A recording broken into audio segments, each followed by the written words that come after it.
So is the raw food diet an eating disorder? Whoa! I don't know why I did that. So Durian Rider, Harley Johnstone, the Durian Rider, said in a post or something on Facebook recently, said raw food diet is an eating disorder, and he basically made the point that people that avoid sugar but will eat fruit, that like there's no point, there's no difference, or whatever, and 100% raw food diet is like an eating disorder, and it's an orthorexic thing. And it's so funny with Durian Rider because he is a guy that inspired a lot of us to do a raw vegan diet, and he was probably one of the best people ever that was promoting it, in my view, and had a lot of good ideas and everything else like that. And I still take a lot of his advice to heart. I've not watched those videos in years, but he used to make these videos every single day, and he wasn't promoting anything. I guess he was just promoting himself, his channel, but he never had anything for sale, and he was just promoting his views on the raw food diet and on fitness and stuff like that. And right now he doesn't really talk about nutrition that much anymore. He just talks about cycling and things. But back then he was a really inspirational, kind of charismatic, attractive in the sense of attracting people to him, character, very persuasive.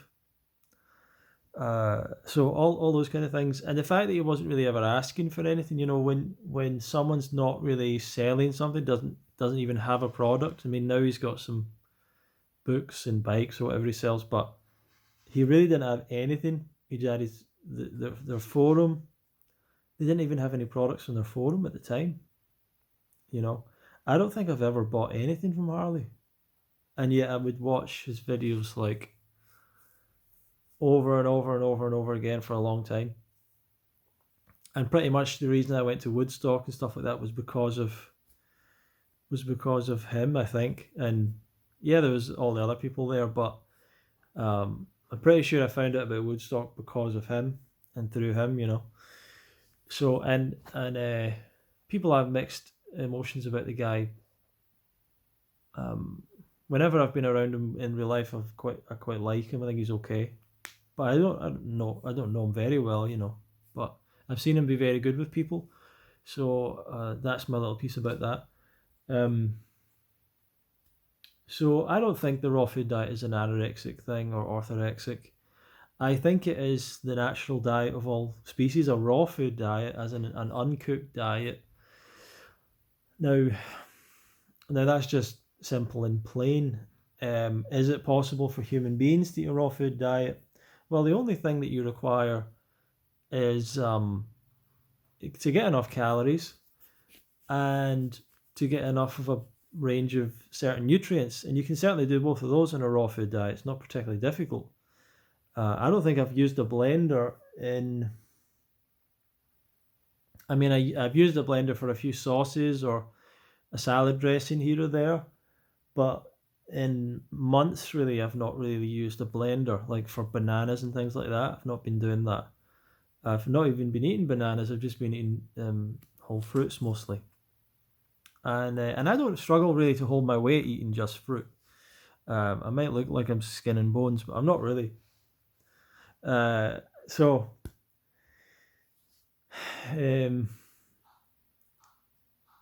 I find it funny, all of the objections about the raw vegan diet, the raw food diet, if all of it is based on people struggling to do it because they have major addictions to cook food. And the reason that people fail in this diet is a lack of personal honesty about that.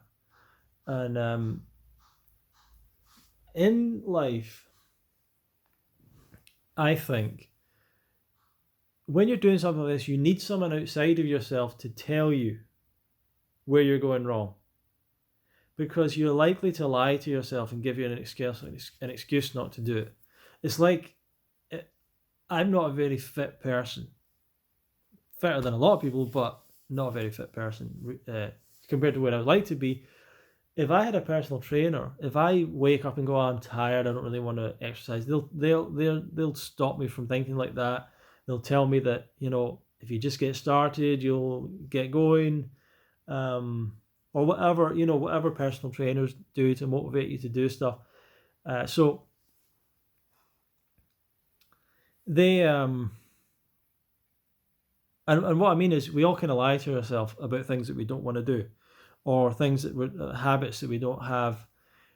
And I don't know if this is entirely true, but the more that you've been happy to lie to yourself in life and lie to other people, maybe the more likely you are to be happy to lie to yourself about your diet and lifestyle. I don't know if that's all correlated, but something tells me that might be the case. So when people say things like there's no good fruit in the UK, and I don't understand that. I don't understand how someone could say that. Oh, there's no good fruit here at all. But everyone that's a raw vegan living here knows there's plenty of good fruit here all the time. And we don't understand when people say stuff like that. Oh, it's too cold, I need to have hot food. Oh, it's this, that. It's like none of these are the thing. It's your addiction to cooked food. And you have to accept that as the truth. And either say, I know that I'm addicted to it, I'm just gonna stick with it, or whatever. Or you change and go on a raw vegan diet, or you just lie to yourself and say it's not that. And it is that. It absolutely is that. When someone says there's no good fruit, that's because they want to eat cooked food. The fruit isn't sweet enough. That's because they want to eat chocolate and stuff with sugar in it and all that stuff. I don't know, is that just me? Is that just me? But that's the way I feel about it. So whenever people bring up these weird excuses, because it's such an easy diet to do, it's such an easy diet to make work. It really is. You eat enough fruit, you don't eat too much fat, you eat vegetable salad as much as you like. There's not really anything more to it. And I offer coaching and things like that, so I understand it's difficult for people to make these changes. It's pretty much essential for a lot of people to need coaching and things like that. But it's a simple diet. The diet isn't the thing that the people have a problem with. It's making the change to their habits. It's confronting their body with all these cravings and their mindset and trying to change all that. And it takes time and weeks and months to instill new changes and habits. And that's what, when I'm helping people as a coach, that's the majority of the work. Explaining the diet to them is pretty simple. And most people I've ever worked with, they already know the diet. They get it. They've seen the science. They've done maybe some courses on it and stuff. So, and just right now, I want to promote my online fest that's coming up. Online Fruitfest is coming up this weekend. Please join. It's going to be good. Someone in the comments, I don't know how to pronounce the name, Taintes Muesli or something like that. Taints Muesli or something, is complaining about the fact it's not in a good time zone for him/her. Don't know if it's a man or woman. Apologies for that. I didn't really think that through in terms of time zone. It's on all day, but we're not doing replays, so he or she is not happy about that. The reason that we're not doing replays is because as soon as you say, yeah, we'll put the recordings out the next day, guess what happens? People don't bother showing up. We want actually people to come and watch. Oh, there's the videos, we'll put them up on YouTube next day. Oh, great, yeah, I'll get around to watching it someday. And they'll never will watch it. So we want people to actually be together, join in, rather than the typical response, oh, I'll just watch it another time. So we want people to actually join, actually watch, actually interact, ask questions. We want to have a fun weekend. What's wrong with that? Sorry it's not your time zone, but go to fruitfest.co, go to bit.ly/online fruitfest. I'll put a link down below. Join me there, and we've got a ton of people coming. Anyway, that's the end of the advert. The end of the advert for Online Fruitfest. So,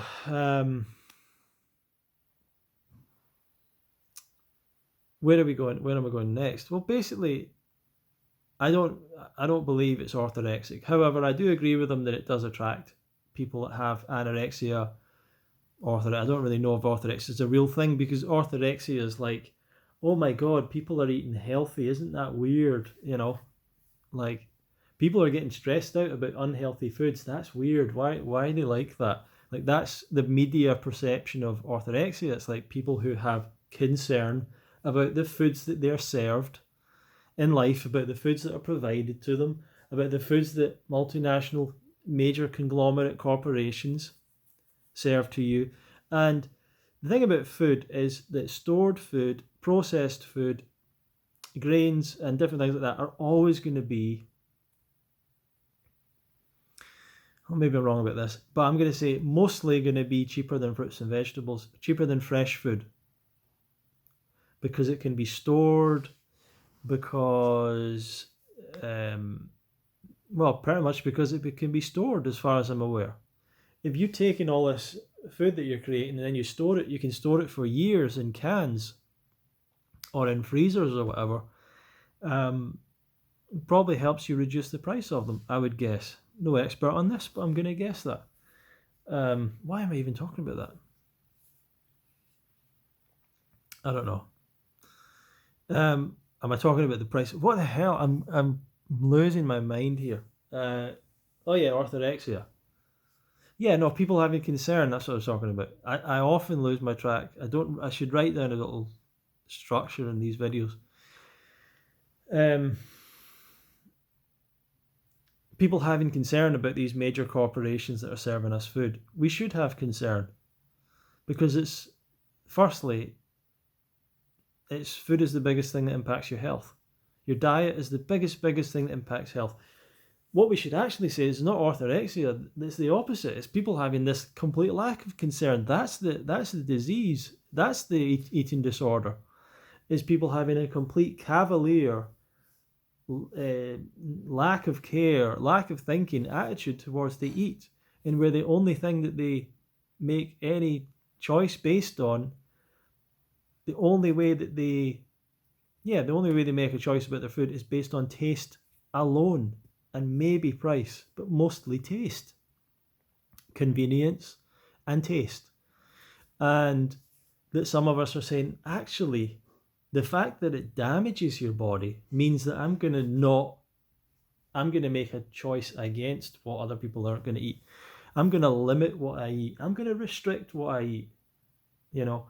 And Doug Graham says, healthy living is not about everything in moderation. It's about moderation of the things that are healthy, and complete abstinence of the things that are unhealthy. And that is healthy living. It is moderation in the things that are healthy. It is an abstinence, or basically getting rid of the things that are not healthy. It's not about eating a little bit of everything here and there, and yeah, I'll have some of that. Just relax. You know, this kind of relax, chill out, come here, have a drink, have a cigarette. It's okay, it's all cool, just relax.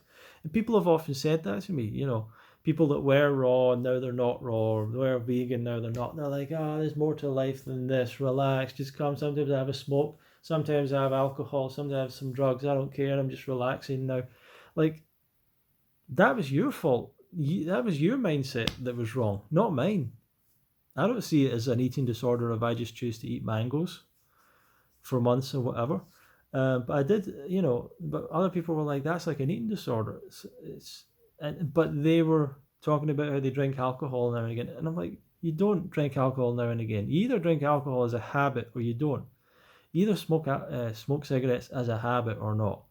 Drugs are a habit, as far as I'm aware. Maybe some people have these things once in a while, but these things turn into habits. You either turn it into a habit or you turn it into not doing it. And a habit, an unhealthy habit, is a bad habit. So I don't want to go backwards into bad habits, because I've still tried these things. Like the idea that, maybe I'll try cigarettes and it'll feel good. I know it's not going to feel good. I'm not silly. Like, not going to get myself addicted to something and then have to go through the whole stress of getting away from it.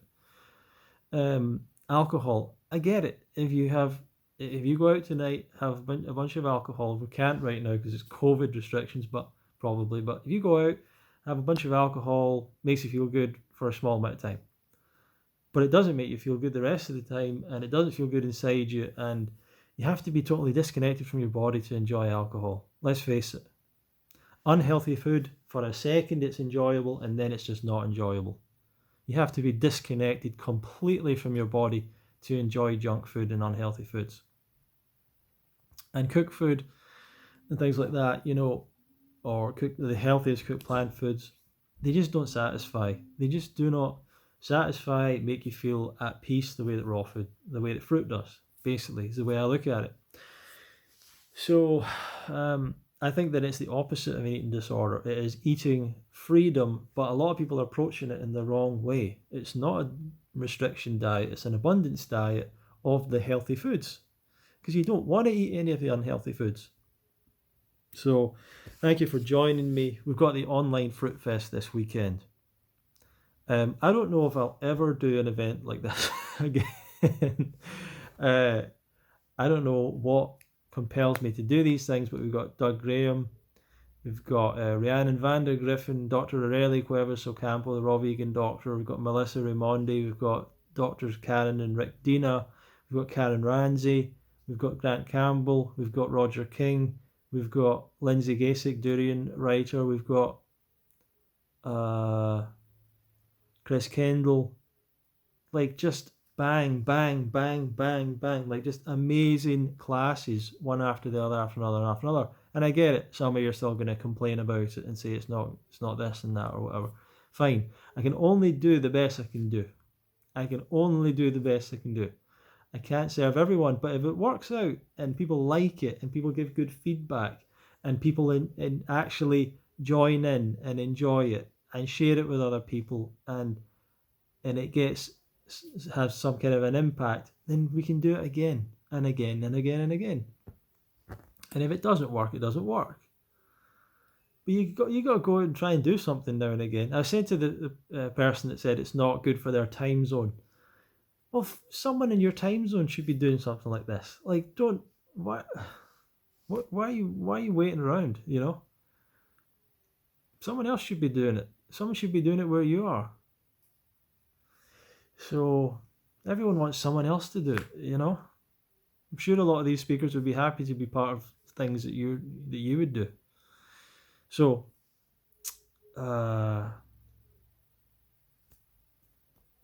what am I trying to say here? Just join, click the link below, join it. I'll see you there. Feel free to leave any other message down below. Like the video, share it, share and care. Whatever, whatever you're happy to do. And we'll see you at the Online Fruitfest. See you in the next video. Thank you.